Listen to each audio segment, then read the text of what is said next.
Endometritis की एक type है एट्रोफिक एंडोमेट्राइटिस, उसे सेनाइल एंडोमेट्राइटिस भी कहते हैं, क्योंकि यह मेनोपॉज के बाद एस्ट्रोजन की कमी की वजह से जब यूट्रो सर्वाइकल कैनाल का डिफेंस खत्म हो जाता है तो ये पाया जाता है। इस दौरान पीरियोडिक शेडिंग ऑफ एंडोमेट्रियम नहीं होती, इसलिए ऑर्गेनिज्म अपवर्ड असेंड करते हैं और एट्रोफिक एंडोमेट्रियम को इन्फेक्ट करते हैं। इसके अलावा पॉलीमॉर्फोन्यूक्लियर ल्यूकोसाइड और प्लाज्मा सेल्स का इन्फिल्ट्रेशन होता है। एंडोमेट्रियम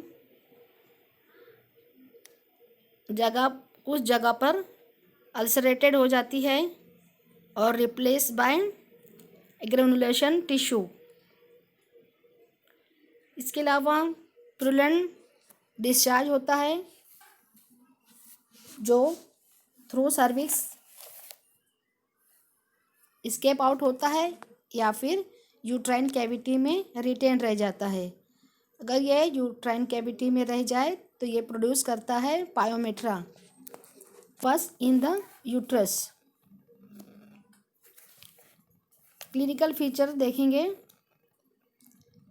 इसमें पोस्ट मेनोपॉजल वुमेन कंप्लेन करेगी वजाइनल डिस्चार्ज का, जो कि ऑफेंसिव हो सकता है या फिर ब्लड स्टेन। पीवी एग्जामिनेशन करेंगे तो हमको एट्रोफिक वजाइनाइटिस के फीचर्स मिलेंगे, जैसे inflammation, thinning of tissue, dryness. Second है प्रूलेंट डिस्चार्ज, जिसका पेशेंट कंप्लेन की थी वो सर्विक्स से आता हुआ दिखाई देगा या फिर रिटेन होगा इन यूट्राइन कैविटी फॉर्मिंग पायोमेट्रा।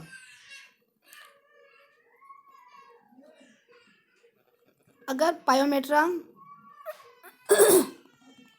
पाया जा रहा है या प्रेजेंट है तो uterus feels soft and tender, नर्म महसूस होगा और उसमें दर्द होगा। इसकी डिफरेंशियल डायग्नोसिस है कार्सिनोमा ऑफ एंडोमेट्रियम, क्योंकि कार्सिनोमा ऑफ एंडोमेट्रियम और एट्रोफिक एंडोमेट्रियम मेट्राइटिस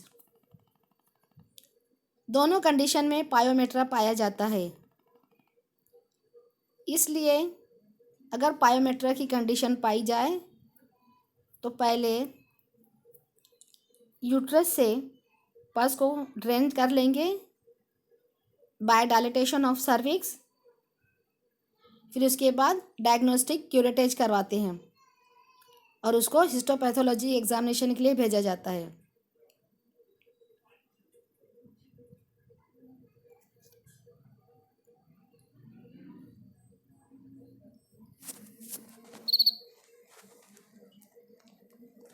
फर्स्ट का ड्रेन करने के बाद उसके 1 या 2 हफ्ते के बाद डायग्नोस्टिक क्यूरेटेज करना है under cover of antibiotic.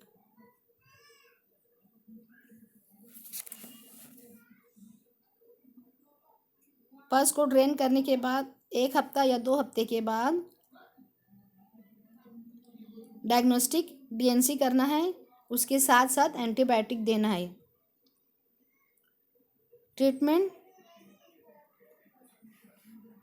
Oestrogen supplement, ethinyl estradiol, vaginal cream is helpful. Estrogen supplement दे सकते हैं। अगर पेशेंट रिस्पॉन्स ना करे तो ऐसे केसेस में या फिर रिकरेंट केसेस में हिस्टेक्टोमी की जाती है, cut the uterus and take it out, and should be subjected to histopathology. Uterus को रिमूव करने के बाद उसको हिस्टोपैथोलॉजी के लिए चेकअप के लिए भेज देंगे।